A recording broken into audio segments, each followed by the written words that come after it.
दुअरा से आवेली ननदिया त हंसी हंसी पूछली हो। दुअरा से आवेली ननदिया त हंसी हंसी पूछली हो। ए भाभी के करा सुरतिया लो भइलू हो। रिलवा बड़ा सुंदर हो। ए भाभी के करा सुरतिया लो भइलू हो। रिलवा बड़ा सुंदर हो। सुतला में रहनी मोहलिया त सैया के से जड़ियानु हो। सुतला में रहनी मोहलिया त सैया के से जड़ियानु हो। ए ननदो सपना में अइले ननदोइया हो। रिलवा बड़ा सुंदर हो। ए ननदो सपना में अइले ननदोइया हो। रिलवा बड़ा सुंदर हो। दुअरा से आवेले देवर जीता हंसी हंसी के बात पूछले हो।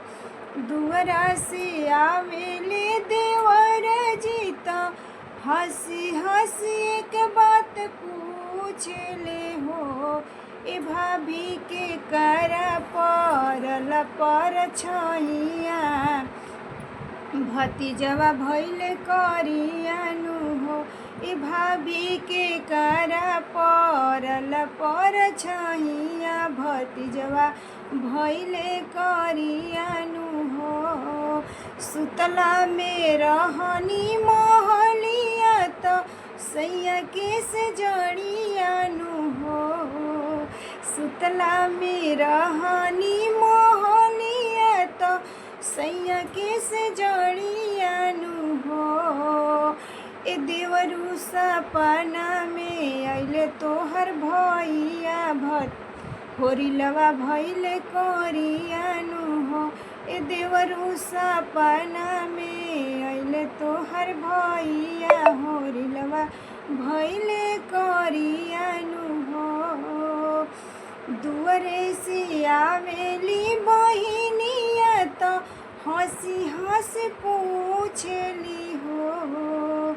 दुअरा से आवेली बहिनिया त हंसी हंसी पूछली हो। ए दीदी के करा सूरतिया लो भइलू हो। रिलवा बड़ा सुंदर हो। ए दीदी के करा सूरतिया लो भइलू हो। रिलवा बड़ा सुंदर हो। सुतला में रहनी मोहलिया त सैया के से जड़ियानु हो। सुतला में रहनी मोहलिया त सैया के से जड़ियानु हो। ए बहिनी सपना में अइले बहनोइया हो। रिलवा लागे हीरो न हो।